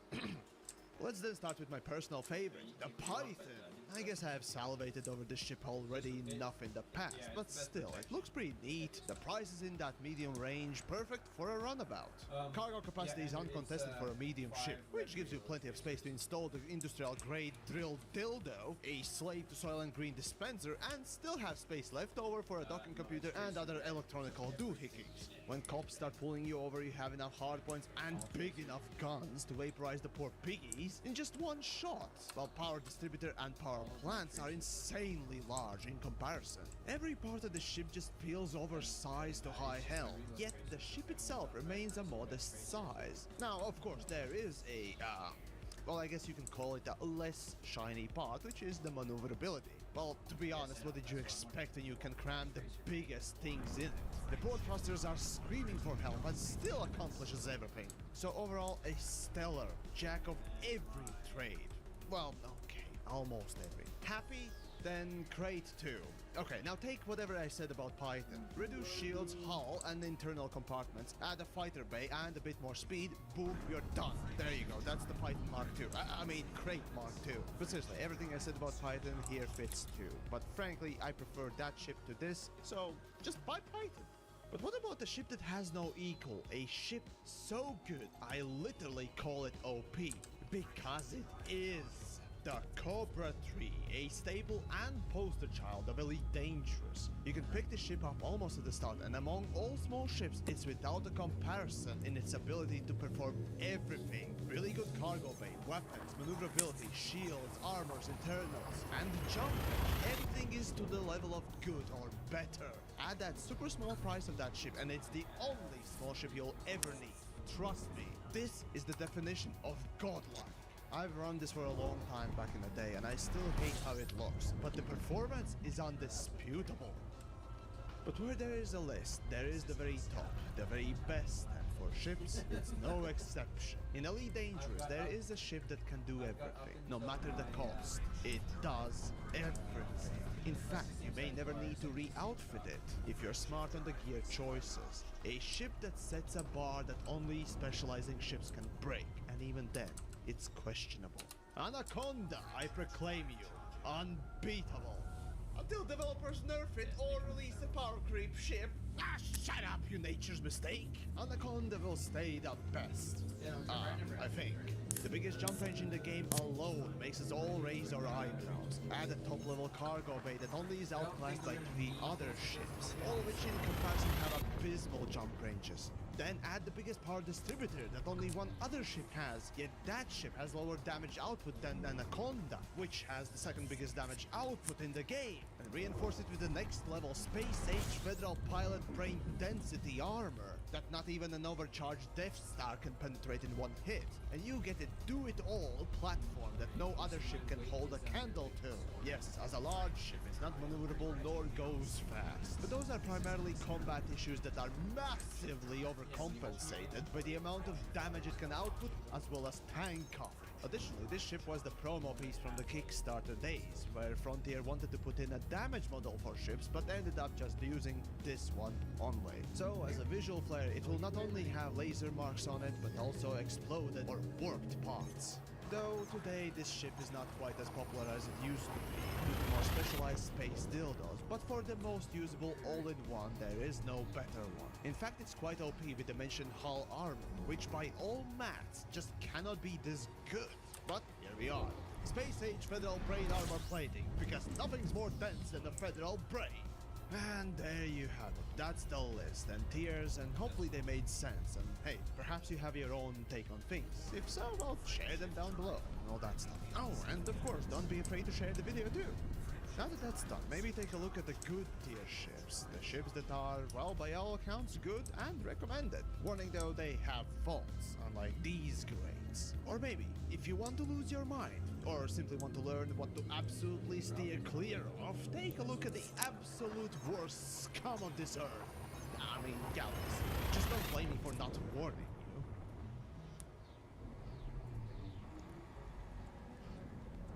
Expand your thinking when it comes to finding the right opportunities for your business growth strategy.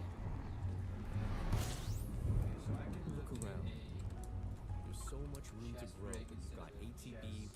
Oh, hey there, buddy. Do you want to make your weapons buff, tough, and have the life-altering side effects? Well, I have poured over all the engineering for the last months. And now I have a restraining order placed against me for every wooden desk. So you could say you ain't getting that wood no more.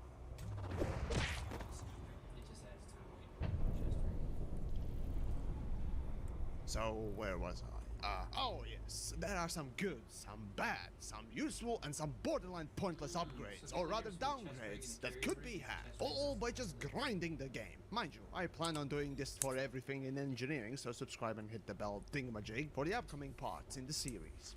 Oh, but before that, this video is brought to you by my Patreon. Like, actually, literally, I did a questionnaire there a little while back, and vast majority wanted this series to be a thing. So, if you too want to join the bunch, check the link down in the description. And thus, the good weapon engineering has been delivered onto us by me, with lots of scripting and filming and painstaking editing. Yay, creative juices. It's totally not semen, I swear! Now then, these upgrades and experimentals are basically go-to ones. Unless you find something that works more for your pathetic attempt at a meme build, or a niche obscure gameplay. But in general terms, and even some subdivided portions, the following will be the best. And as per usual, let's start with upgrades and then go into experimentals. Though the first one, of course, will be the more simpler case of, well, just it works, and that is Efficient Mod. This one takes a simple approach on weapon design, reduce the stats that negatively impact them, toss in a little bonus on damage, and sacrifice nothing. Yeah, that's right. Not a single downside makes this a straight up upgrade, and not a side grade for, well, any weapon that actually has this. Frankly, if I'm honest, I've always seen engineering as a way to side grade their weapons and tools where everything had some sort of a compensative downside. Like with beautiful women, for example. The hotter they are, the crazier it is, due to complete lack of self-awareness and life experiences as an actual human being. But here, the efficient upgrade is just engineer tweak and poke the weapon, and maybe whisper some sweet nothings before bedtime, to eke out the maximum, like with PC overclocking. It's just tweaking your gear to the maximum, while normally the factory set stuff is just good enough for the minimum achievable stuff. Still, this really feels OP. I mean, come on, no downsides, so that kind of makes it, well, OP. Well, maybe. Maybe we're all conditioned to expect that nothing comes for free. So we expect to sacrifice a few slave children upon the altar of sacred engineering gods before we get something half decent. I guess that makes you think. Oh well. Next then is Overcharge. Now this upgrade sacrifices a few children, stats, and children for damage. A general net positive. This one in comparison to efficiency is quite dwarfed though in everything but the aforementioned space penis damage competition, yet frankly this is the one thing that everyone cares about the most, and so a solid choice for a lot of weapons, except for maybe burst lasers and plasmas. They may not be the best combos, but hey, if you got the energy to spare and the power distributor is not on a suicide watch list, well, go for it. Oh, but speaking of the fun times with Razor Blade, do you like Daka? Like, do you love Daka? It's the Daka, the Daka, the fire rate upgrade Daka. I mean, the fire rate may seem like a good idea to increase on many weapons, which is frankly not a terrible idea. I'd caution against doing so in most cases. While compared with Overcharge, they basically achieve the same goal, increase the overall damage per second. Though the thing that a lot of people forget is that the projectile weapons have ammo too, and with more fire rate, guess what's gonna happen to that ammo count? I mean, I built this thing so you can see how taking Overcharge is perhaps a better idea. But this is good too, it's just not quite as good. And so the last upgrade before experimentals start flying like grannies rammed by a semi, the only proper choice for a frag cannon is the double shot. Really, what is there to be said? Increased clip size, added 2-shot burst mode, and all that for the measly 10% range penalty? This is a motherfucking space shotgun, it needs no range. But seriously, this tremendously adds to the total damage you can do before the non-triggerable reload occurs. I mean, seriously, is it too much to ask for the future engineers to make a manual reload button? In any case, on to experimentals. Oversized.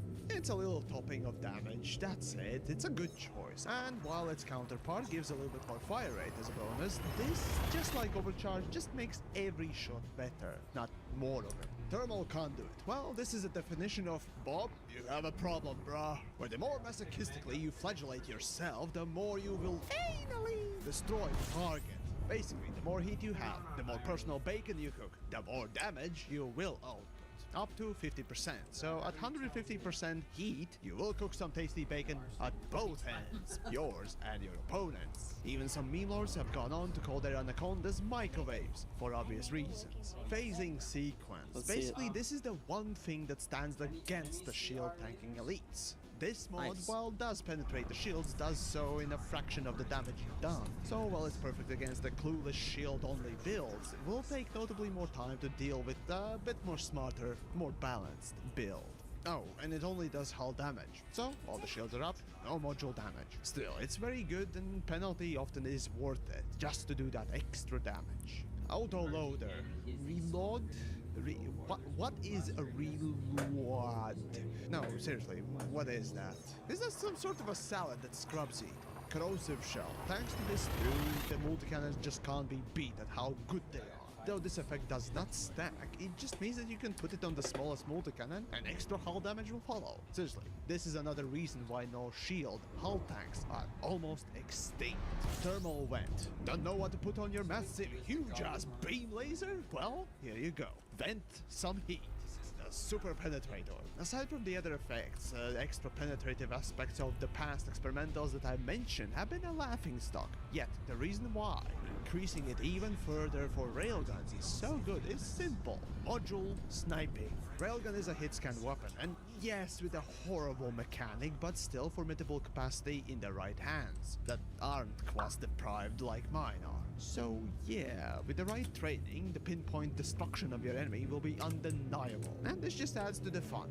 So there you have it, a good tier of weapon engineering. It's really all the best stuff, save for a few that, well, you could find out in the broken tier list. That honestly just makes you question the whole engineering system and the person who came up with these ideas. In any case, next up then, as I said, broken tier list, and it will be juicy.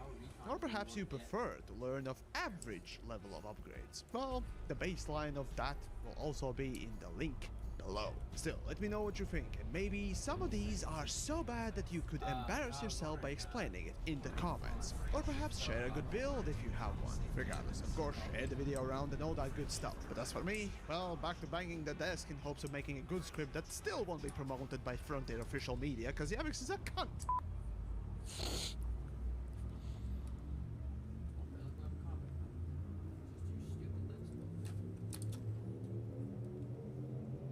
The drone age has begun in the large-scale military online action game. Experience complete. Well, hey there, buddy. Do you want to make your weapons buff, tough, and have the life-altering side effects? Well, I have poured over all the engineering for the last... months. Yay! I broke through. Mommy? What are those flying dead horses doing? So, where was I? Oh yes, there are some good, some bad, some useful, and some borderline pointless upgrades, or rather downgrades, that could be had, all by just grinding the game. Mind you, I plan on doing this for everything in engineering, so subscribe and hit the bell thingamajig for the upcoming parts in the series. Oh, but before that, this video is brought to you by my Patreon. Like, actually, literally, I did a questionnaire there a little while back, and vast majority wanted this series to be a thing. So, if you too want to join the bunch, check the link down in the description.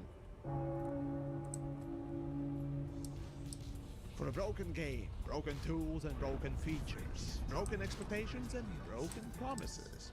Actually, don't think developers have broken any important promise ever. Well, unless you hold a grudge for the offline mode since the debacle on Kickstarter. Well, in that case, turbo nerd away. Anyways, the broken tier of engineering upgrades and experimentals. Or rather, today, just experimentals. These effects either are broken good or broken bad. And definitely not Brokeback Mountain. In any case, one day I bet someone's gonna find themselves in a hole making balance pass after balance pass after this one. So then let's get into this. And we start off with a feedback cascade. And I suppose it's the smallest case of brokenness. This effect on the railgun affects the shield cell banks once they are activated on enemy and damages the shield cell bank module itself. This is a perfect counter tool for the massive shield tank ships that have solely put all their testicle eggs in one pneumatic drill press basket. This often is the funniest sight you can see in PvP. So let's say you have a wanker who plops his massive Corvette with bazillion shields against you, and you manage to damage him enough for the first shield cell to be required. So he launches, and then you just spam your feedback rails. The poor fuck sees that the shields are not replenishing and launches another one, and then another one, and another, and by the end, you're just sitting there laughing your ass off as the poor fuck has cooked himself enough that everything's on flames and there's no more bacon left on the pilot seat. It's all charcoal. But yeah, this effect is broken because it counters partially or completely another effect that already has a penalty. And while this is a common thing in RPGs, in Elite, this sort of a counter to a buff is not really a thing, and it kind of makes it feel out of place a little too much. After that, screening shell. Basically, make shotgun more shotgun with more shotgun stuff. Though the effect description tells you jack shit about what it actually does, so here's hopefully all of it. Number 1, pellet count is increased double per shot. Number 2, it has the reload time. Number 3, reduce the total ammo. Right, that's it? Okay, well, anyways, in any case, well, this already tells you enough. The reason why this is broken, well, that's simple. Experimentals often are simple slight stat changing effects that may include some alteration to the weapon, but it would come with some sort of a penalty. This? Well, screw any frag cannon upgrades. This is all you need. Right? Oh wait, double shot on top of this basically makes this the most OP thing to obliterate anyone's prostate. Oh yeah, baby, we're cooking now with some pellets! Okay, so now, do you want to know how bad a shield meta has taken the game? Well, it's to a point where the upgrade that specifically targets the shield generator, i.e. Reverb Cascade, is just a normal upgrade. But seriously, usually takes 2 torpedoes with this effect for small ships and 4 for the rest to destroy the ship's shield generator, unless the cheeky fuck decided to put on some sort of a sturdy upgrade. Still, with the mines, if you know how to use them, this effect can be god tier defense or attack weapon.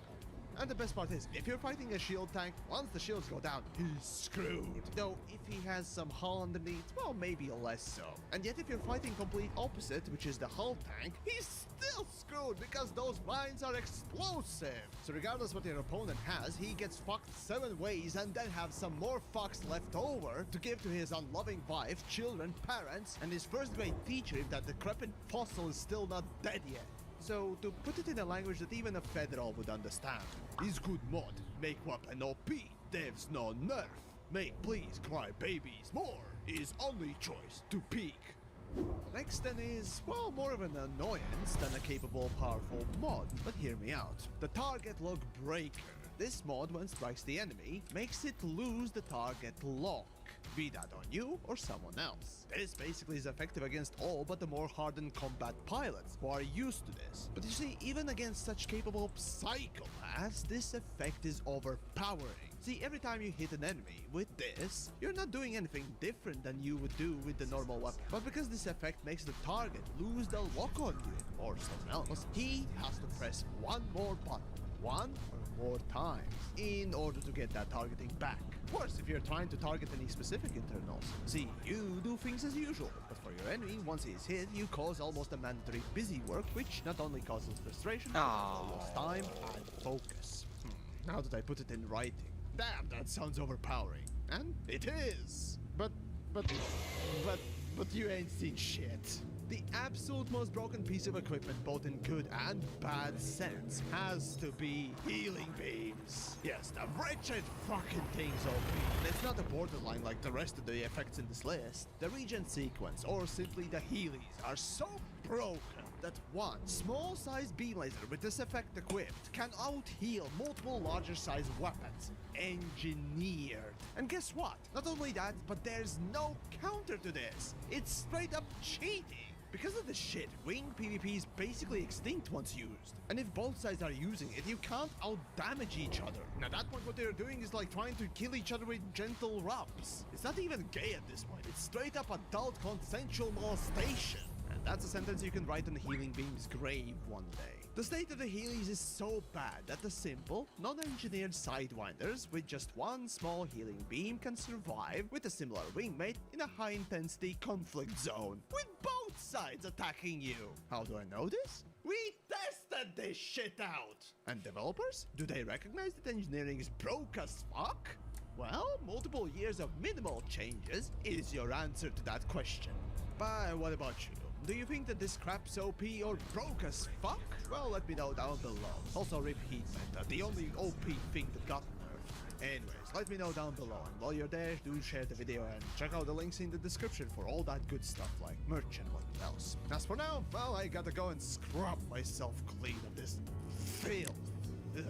Oh, and do go take a look at the waste of materials and other parts of the best and the worst. So you may learn a thing or two. Avoid and, well, maybe what not to. Please welcome an absolutely new crossout. A free-to-play multiplayer action game about battles and cool vehicles in a post-apocalyptic world. In the new update, the game has been globally redesigned. Next-generation graphics, advanced physics, complete immersion in fierce battles, and indescribable feelings from controlling armed and swift-armored vehicles. It's a crossout you've never... Well, hey there, buddy. Do you want to make your weapons buff, tough, and have the life-altering side effects? Well, I have poured over all the engineering for the last... months. And now I have a concussion. Ah, you ran out of video ideas yet? So, where was I? Oh yes, there are some good, some bad, some useful, and some borderline pointless upgrades, or rather downgrades, that could be had, all by just grinding the game. Mind you, I plan on doing this for everything in engineering, so subscribe and hit the bell thingamajig for the upcoming parts in the series.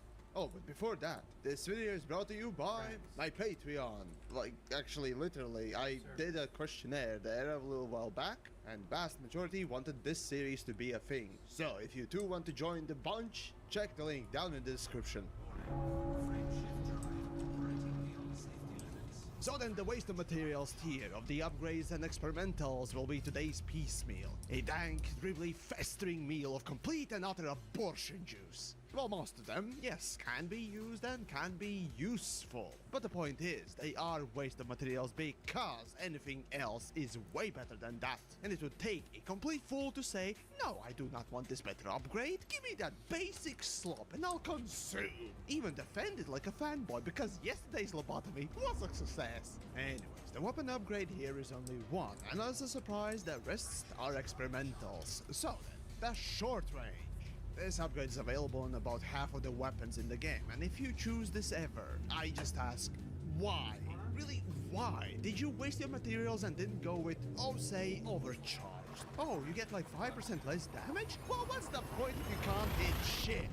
Only ships that can utilize the short-range upgraded weapons are fast ships, and frankly, for those, if you can catch your target, you have way better choice for weapons and tools anyhow, so don't pick this crap. Now that that's settled, let's move on to the massive list of experimentals that you should avoid, like a dumpster fire caused wildfire in Australia. Flow control. Yes, it's a positive upgrade, but instead of having something special, you're telling me that your weapons require too much power and you're too stupid to upgrade your power plant? Okay. Strip down. So less weight is a relatively solid idea, only ever used for max jump range ships though, but not on weapons! Thermal shock. Oh, the days of heat meta when this was so fun to use. Though these days you'll raise your opponent's heat to about 95% and no more. This literally was nerf hammered into the ground. So avoid. And missing munitions. This one increases the target's signature. Okay, so Mini likes this one. So pray tell, why does the self-proclaimed madman engineering PvP guru likes this one? Well, he flies a slow-ass ship that requires a leg up, thus attempting to compensate for a bad ship choice to begin with. Well, my favorite thing about munitions is that, well, when you shoot someone with it and they try to pop a heat sink and go cold so you can't see him anymore, they can't hide. Another thing it really does that's really nice is actually to boost the gimbal tracking rate on your guns. So if your gimbal scrubbed like I am, you can shoot them easier. It's great.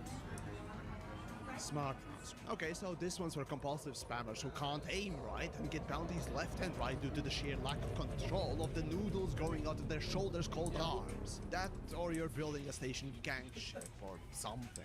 Thermal Cascade. The same as Thermal Shock, but instead of striking the hull that increases the heat, this one's for the shields. So press F for heat meta again. Drag Munitions. Well, with this one you're telling everyone that you bought the slowest piece of scrap garbage you could find and you need a crutch for how shit the build is. Seriously, decreasing the target speed sounds interesting, but even in theory, the word crutch comes up. Overload Munitions. For missiles and mines, morphing some of the damage into the thermal type. Okay, why? Why the fuck would you do that? Why? Dazzle Shell. This makes sensors less acute? What? Okay, well, the point is, it's just a poor man's attempt at making a target lock breaker. Worthless. Plasma slug. Okay, in theory, What this happened? experimental is made for a weapon that requires ammo more than anything to function. Then, yes, making your ammo source also the fuel of the ship could be a good idea. But none of the weapons that has this experimental available really needs this. Lest you want to make some sort of a self-sufficient never to return to the civilization ship. In that case, I would honestly have to question your sanity there, buddy. Inertial impact. Oh my god, the jitter! This is fucking unusable! High yield shell. You know what? I'll let Minnie explain this one. I'm going to make this short and sweet for high yield shell. They give a 10% decreased rate of fire, 35% combined damage nerf, and they're supposed to do 25% extra armor piercing damage, which they don't, and they have splash damage, so you shoot something, you do less damage than you normally would, and you might hit something else. Basically, don't. Don't even. High yield shield is terrible. You'd be better off shooting someone with a class 1 multi-cannon than a class 4 cannon. FSD Interrupt, a crutch for gankers who don't know how to kill fast. Penetrator munitions, only available for dumbfire missiles. Now tell me, how many of you fuckers actually use the dumbfire missiles? And how much more penetration